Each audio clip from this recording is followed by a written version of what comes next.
From VOA Learning English, this is the Health Report.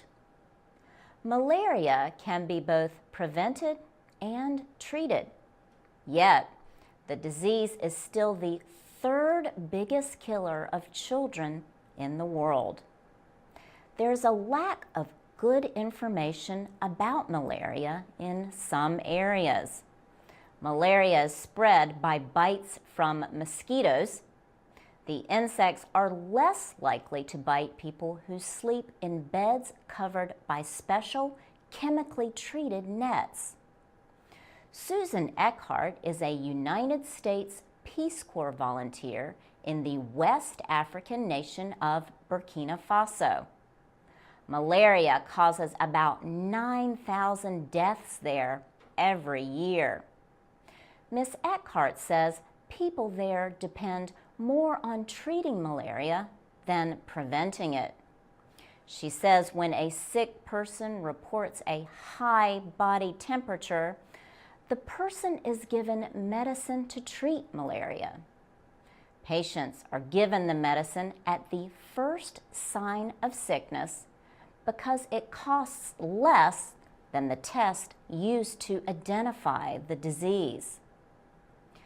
Peace Corps volunteers are trained so they can be involved in public education campaigns. Ms. Eckhart presents information about malaria in fun ways to help the children remember.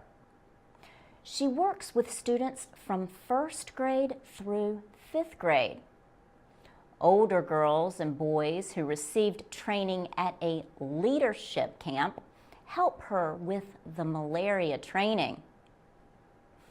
The older children present the malaria information in the local Dagara language.